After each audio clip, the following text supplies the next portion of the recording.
നമ്മൾ എന്തൊക്കെയാണ് ചെയ്യേണ്ടത്? നമ്മുടെ അയൽക്കാർ വരിക്കും, ബന്ധുക്കാർ വരിക്കും, ക്ലോസ് ആയിട്ടുള്ള റിലേറ്റീവ്സ് ഉണ്ടാവും, അതേപോലെ 7-1 ആണ്ട് ചടങ്ങുകൾ ഉണ്ടാവും. അപ്പം ഇതിനൊക്കെ നമ്മൾ എങ്ങനെയാണ് പ്രതികരിച്ച് ചെയ്യേണ്ടത്? മരണത്തിന്റെ കാര്യങ്ങൾ ഇപ്പൊ ഒരാൾ മരിച്ചു, ഓക്കെ, ആയിക്കോട്ടെ. അപ്പൊ ഈ മരിച്ചു കഴിഞ്ഞാൽ ഈ സോള് എത്ര നേരം അവിടെ എത്തും? അല്ല, ഇനിയിപ്പോ മരണപ്പെട്ടില്ല, ഞാൻ നാണം കെട്ട കാര്യം. നമ്മളിപ്പോൾ ഈ ഡോക്ടറായിട്ട് ഇരിക്കുന്ന കാരണം ആൾക്കാർ ഈ മരിച്ചു കഴിഞ്ഞാൽ ഒന്നും നോക്കാമെന്ന് ചോദിക്കും, എന്ത് ഡെത്ത് ഡിക്ലറേഷൻ. നമ്മൾ ചെന്ന് കഴിഞ്ഞാൽ ആകെ നാണം കെടും. കാരണം വെച്ചാൽ നാട്ടുകാരെല്ലാവരും പറയും ആള് മരിച്ചു. പക്ഷെ നമ്മൾ നോക്കുമ്പോൾ ഈ ഹാർട്ട് ഇടിച്ചുകൊണ്ടിരിക്കണ്ട. അപ്പൊ ഇത് ഇടിച്ചുകൊണ്ടിരിക്കുമ്പോൾ ഞാനിങ്ങനെ ചത്തെന്ന് പറയാ, 4 മണിക്കൂർ വരെ ഈ സോളിനെ തിരിച്ചു കയറാനുള്ള കഴിവുണ്ട്.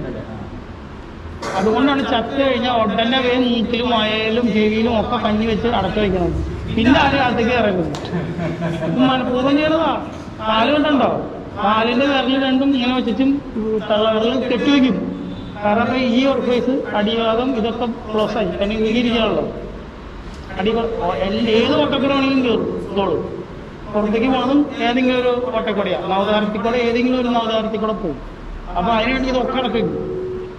4 മണിക്കൂർ വരെ കയറാം, തിരിച്ചു കയറാം. അപ്പൊ നമ്മൾ ചെന്ന് കഴിഞ്ഞാൽ ഈ സാധനം അകത്ത് കയറും. നാട്ടുകാർ പറയും ആള് ചത്തു, എല്ലാവരും വരും, ബോഡിയൊക്കെ തണുത്തിരിക്കുക. പക്ഷെ ആട്ട് തിരിക. നാണം കെട്ടുണ്ട്. എന്റെ വല്യമ്മയുടെ ഒരു വല്യമ്മ മരിച്ചിട്ട് 3 ദിവസം കിടന്നു.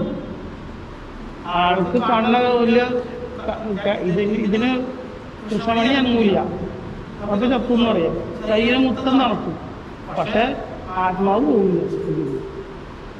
ഇത് പോകാണ്ട് നമ്മളിങ്ങനെ പറയും ആട്ട് പൾസും ആട്ടും ഉണ്ട്. ഇതെങ്ങനെ ഞാൻ ചത്തു എന്ന് പറയും. അവസാനം നാട്ടുകാരെ കൂടി പച്ചപ്പാടായി. ഇയാൾക്കും തൊട്ട് വിവരമുണ്ട്, ഇത് വേറെ വല്ല ഡോക്ടറും